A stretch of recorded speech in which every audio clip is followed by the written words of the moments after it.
Hi, how are you? I'm Andrew Lamb. I have recently set up Galaxy Property as a real estate advisory firm. We're really there to get projects off the ground and give advisory to people with property assets.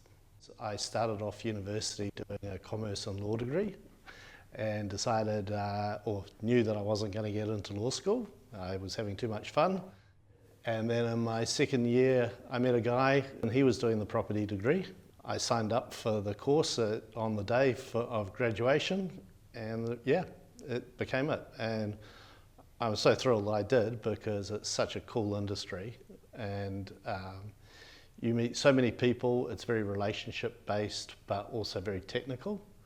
And so it sort of picked up on the things that I really liked and where I felt maybe my strengths would eventually land. Well, I think the property industry, from what we do is we build buildings, we build the environment that people want to be part of. And so we're a huge part of society and the community at large. I've been really fortunate because right from the very first project, which was the Saatchi & Saatchi building, sort of 2/3 of the way through, my boss, who was in charge of it all, left. And they just said to me, well, pick it up, keep running. Throw you in the deep end and you'll learn to swim pretty fast. So I found that really, really good because I like challenges. I don't like vanilla. I think, the more complex a problem is, the better it is for me. Because you've got to think differently and you can't just take the easy road. For a good leader, you have to have really good communication, and you've got to build up the confidence in the team that a mistake is better shared. Everyone's going to make errors. Let me know what the mistake or the problem is, and then collectively we'll solve it. I think it's a great industry. It offers so much diversity within the sector as well. There are so many different avenues that you can get involved in. And generally people are really wonderful in the industry. Everyone wants to do good stuff. They want to build a cool environment. One of the things I'm really proud of is my involvement with the Urban Design Panel.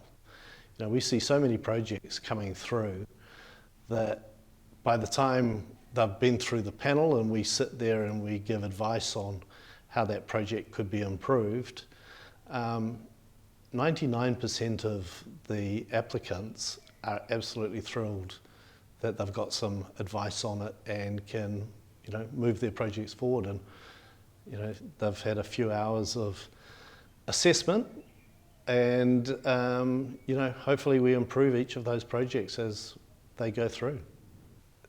There's different elements to it as well. So if you take an industrial property, then it's what the user needs out of that. For an industrial and a logistics, are you close to where you need to be, your supply chain? For a commercial building, well, what are you providing? And over time, we've seen big advances. The internal environment on buildings as well, they're far more healthier and cleaner, and that's technology as well, but our thinking has changed on that as well. And in particular, since COVID, I'm old school. I believe that people should be in their work. How are you going to place your buildings? You've got to be close to public transport. You've got to have the environment where when you come into the office, it's actually better. What we've seen in the last few years has been a cultural shift for offices as well, where people are still the biggest resource for pretty much every firm, and so to get them back up to productivity and get them engaged with your business, starting to use your property as a catalyst for that. Whenever I've been involved in big projects, it's often for change, and property can act as a very strong catalyst for change. Projects have different stages in their lives, and at some point in time there's always going to be a problem. The successful projects are the ones that learn how to solve problems quickly, and using the tools that are available to them as well. And again, but I break it down to some pretty easy stuff: comms and managing risk. And you know, if you've got good communication, you can identify your risk, and that's what we're here for. Risk is at all stages of your development cycle and your project, and it starts from, you know, when you're buying or looking at a piece of land. You know, what are the factors that are going to come into that piece of land? Have you actually done a geotech report? Do you know what your, you know, water plane levels are? And then once you've started covering those, if you've identified all of those as risks, you've actually managed your risk profile out of that.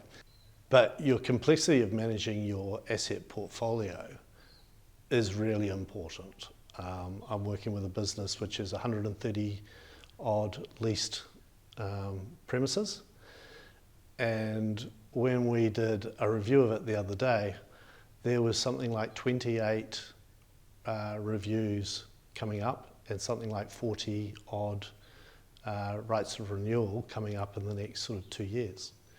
So you've got to have those tools so that you can make your business decision as well. So even lessees who are big occupiers should have those tools so that they know when everything's coming up. And you know, to get into a new premise, you're typically talking 12 to 18 months from the time you should start really looking at it. I would generally say 2 years would be more comfortable. And if you're wanting to go into a new build, you've actually got to be probably 3 to 4 years out. You should be looking at your asset over the longer term, looking at your portfolio and saying when your capital replacement program is. When am I going to need to do my expenditure? And then that's the first start point of how you're going to start running your project. With systems, you just need to have a system that's easy to use, able to be understood and providing you with the relevant information. So from a leasing perspective, when's my lease expire and what's my reinstatement provisions? And people also forget that if a landlord's going to be really tough on you, you have to have completed your reinstatement prior to the expiry of the lease. You need to know that well in advance as well, because you might lose the last 4 months of your tenure just because you haven't actually acknowledged that. And your landlord, you've no longer got a relationship with them. They have no need to be nice to you anymore because you're already going to bail out in 4 months. You're thinking you're going to bail out in 4 months to your nice shiny new build, and your landlord turns around to you and goes, "No, sorry, you've got to reinstate now," so you tear all your walls down and suddenly you're without a home for a few months. Look, it comes down to things like design coordination. You can do your clash detection early on. That solves you problems later on. The last thing you want in a project is a whole lot of variations. Variations come at a much higher cost than just the difference in margin. So when you're negotiating a construction contract, you tend to have a declared margin on, or you'll be able to work out what a declared margin is for your main contractor. They will also tell you what their charge on variations is, and you'll probably be 200 basis points higher than if you had solved it on day one. And there's a lot of savings to be had by getting that design sorted and communicated and solved before you actually start as well. The biggest issue for New Zealand is capital availability and the depth of market. Our availability of capital and the amount of space that we actually need in the marketplace is countered by, in Australia, they've got a huge marketplace, but a huge availability of space. So those two can sort of counterbalance each other. So I think in New Zealand we underplay our position in that while we don't have some of the big market fundamentals, if we do it well, we can actually scale ourselves appropriately. think of the main principles and you're going to get it right. Okay, it's, yeah, we're not trying to put men on the moon. We run in a very cool but simple industry when you break it down to the nuts and bolts of it all. I've been through a few cycles now. If you're hitting at the peak, if you're starting to really get involved at the peak of the market, the only way down. It's the only way down, you know? And putting in the energy up front. If you spend more time looking at your project and getting it really well done, rather than putting pressure on your program at the end, you save so much money and time.